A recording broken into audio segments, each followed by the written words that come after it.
Il-Papa Franġisku f'Malta fi żjara ta' jumejn. Is-36 vjaġġ apostoliku l-ewwel wieħed tiegħu għall-2022. Franġisku ntlaqa fl-ajruport mill-President ta' Malta George Vella, il-Prim Ministru Robert Abela u l-Speaker tal-Parlament Angelo Farrugia. Preżenti wkoll kien hemm il-Kardinal Malti Mario Grech, l-Arċisqof ta' Malta Charles Scicluna, l-Isqof ta' Għawdex Anton Teuma u l-Isqof Awżiljarju Joseph Gallia Kurmi. Euforija minn kmien is-sibt 2 ta' April. Mejjuna minn tembnazzi li rat eluf ta' Maltin minn żgħar sa kbar jinġabru l-belt jilqgħu il-kap tad-dinja Kattolika u għawdieħel bil-Pope Mobil fil-kapitali Maltija fi triqtu lejn il-Palazz tal-Gran Mastru għall-ewwel impenn tiegħu. Iperpru fuq kollox il-bnadar Soforu Bojot l-ilwien tal-Istat tal-Vatikan u ttama li n-nies tilmaħ tefa' ta' ġebla bot minna r-raj tal-Knisja Kattolika.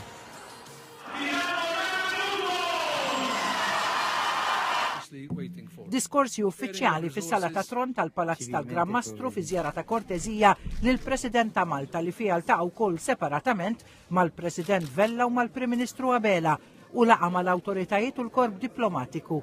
Kif xiref fil-gallerija tal-Palazz tal-Gran Mastru it-tislima bil-qalb tal-folla miġbura fi Pjazza San Giorgio. God bless you all, the Father, the Son and the Holy Spirit.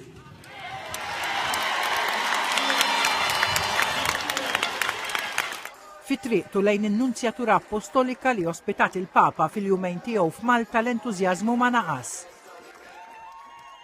Kmieni wara nofsinhar eluf ta' Maltin irħewla lejn il-Port il-Kbir jaraw li l-Papa Franġisku jitlaq lejn Għawdex għal pellegrinaġġ fis-Santwarju tal-Madonna ta' Pinu fit-tieni impenn fl-ewwel ġurnata tiegħu fil-Gżejjer Maltin. Abbord il-katamaran Maria Dolores huwa sellem lil Maltin miġbura fil-barraka ta' fuq u l-barraka t'isfel kif ukoll fuq is-swar tal-Kottonera.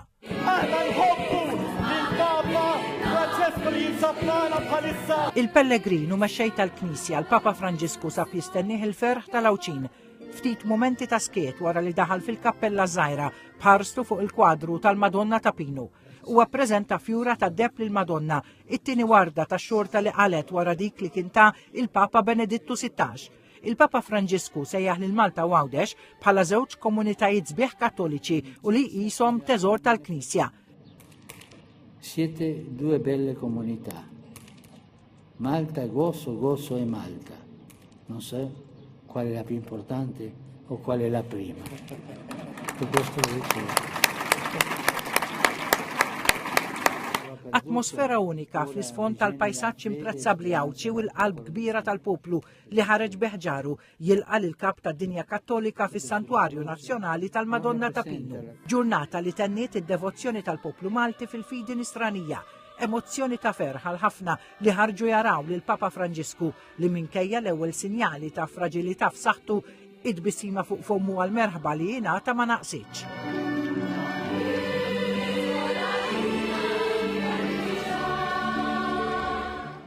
Żjara li komplit kif bdiet, l-emozzjoni ta' merħba lejn Papa li fit-tmiem l-ewwel żjara tiegħu fost il-Maltin stqar li se jġur miegħu ħafna mumenti sbieħ ta' żjara. Spikkat il-qalb li tħabbat lejn il-fidi nisranija, mill-eluf li ħadu sehem fil-qoddisa ċċelebrata minn Papa Franġisku fuq il-fosos tal-Florjana, sal-mumenti emozzjonanti għal persuni vulnerabbli li ltaqgħu miegħu fil-Bażilika ta' San Pawl fir-Rabat. Il-qofol ta' tinjum ta' żjara tiegħu kien dominat mill-qudiesa fuq il-fosos li matul ringrazzja lil poplu Malti u Għawċi tal-merħba sabiħa li taħ. In queste isole si respira il senso del popolo di Dio. Andate avanti così, ricordando che la fede cresce nella gioia e si rafforza nel dono. Proseguite la catena di santità che ha portato tanti maltesi a donarsi con entusiasmo a Dio e agli altri. F'xi momenti il-Papa Franġisku ħalla fidejn l-Arċisqof ta' Malta Charles Scicluna ċelebrazzjoni liturġika u għastmat li mal-20,000 ruħ ħadu sem fil-quddisa fuq il-fosos. Semma l-imħabba fil-mulej u jalla li nuru dik l-imħabba li xulxin, rispettivament mir-razza, mir-reliġjon. Għana nħarsu lej il-midneb u speċi nuru ħniena miegħu. Jispikka fil-Maltin is-sentiment ta' stennija f'kull żjara li Papa jagħmel fosthom. B'ħafna nies joħorġu biħġarhom jagħtu merħba lil Papa Franġisku fosthom f'Santa Venera, fil-Ħamrun u f'Birżebbuġa, il-lokalitajiet minn fejn għadda, fejn fil-bib tal-knejjes parrokjali inħarġu wkoll l-istatwi titolari fl-isfond tad-daq tal-Qniepen u l-Banet. L-umiltà tal-Papa Franġisku spikkat meta qabel il-funzjoni tal-Qudies inħall mill-programm pjuttost ristret li kellu u sab il-ħin biex jieqaf għal ftit mumenti ta' talb fil-kappella fil-Bla tal-Bajda fejn hemm mitfun San George Preka. U iktar kmieni biex jiltaqgħu wkoll mal-komunità Maltija tal-Ġiżwiti l-istess ordni tiegħu. L-aħħar impenn tal-Papa Franġisku ħadu fil-laboratorju tal-Paċi f'Ħalfar fejn iltaqa' mal-immigranti li joqogħdu f'dan iċ-ċentru. Għalli l-laqgħa f'dan iċ-ċentru tirrifletti l-motto tal-miġja tiegħu f'Malta u ġabu ruhom magħna bih l-ewwel imma bħala.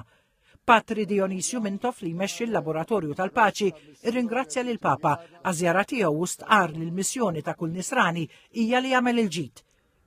Iż-żjara tal-Papa Franġisku ntemmet fejn bdiet fl-Ajruport Internazzjonali ta' Malta fit-tmiem jumejn illi nislu ferħ għaqda u emozzjonijiet fost dawk li ltaqgħu miegħu fil-vjaġġ apostoliku fil-Gżejjer Maltin.